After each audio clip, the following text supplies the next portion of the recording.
Priestory nákupného centra v Košútoch od pondelka zdobí a púta pozornosť návštevníkov unikátna kovová socha, predstavujúca patrona nášho mesta a symbol dobra a solidarity Martina na bielom koni. No je to super. Je to nádherné dielo. Super krásne. Áno. Je to krásny umelecký kousek. Krásne je to.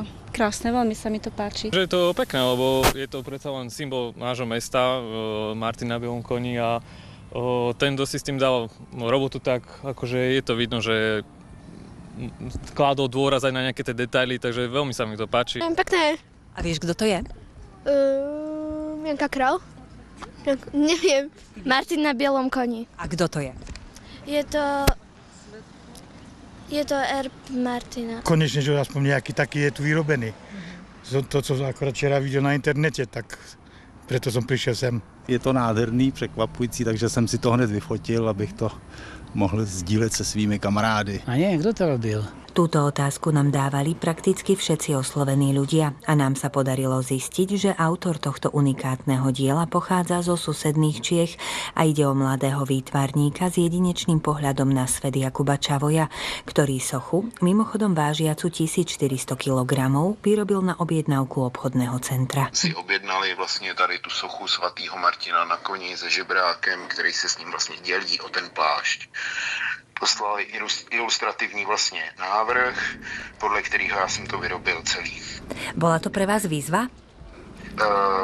Ani moc ne, spíš to bylo jako náročný s ohledem na to, že já nemám tak vysoký prostory, takže se to muselo skládat na sekce. A bolo na tej soche niečo konkrétne, možno, že čo vám tak dalo najviac zabrať?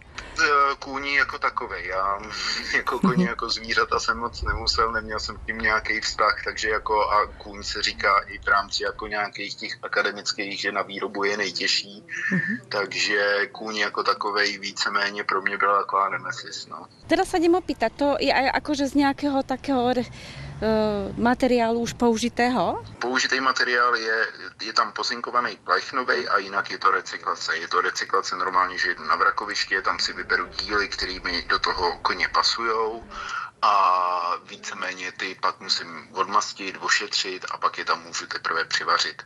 Celkově ten kůň, když se skládá, tak celá ta konstrukce se vlastně průběžně na těch místech ošetřuje epoxidovou pryskyřicí, aby to vlastně nerezlo. A celý to je potom vlastně ještě znova jakoby zalitý do epoxidové pryskyřice a znova zalakovaný a pak na to teprve přijde ta finální barva. A keby ste mohli niečo teraz odkázať tomu autorovi, čo by to bolo? Že má bezvadnou fantazii a šikovné ruce. No, že je frajer. Macher. No, že je šikovný. Že odbiedol dobrú prácu.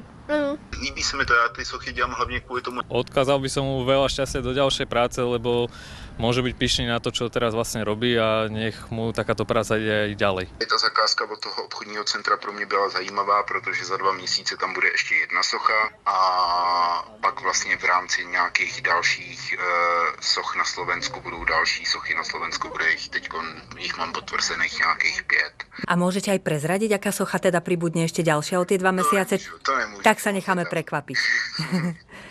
Ale za 2 měsíce se tam ukážu znova a bude se tam instalovat druhá socha.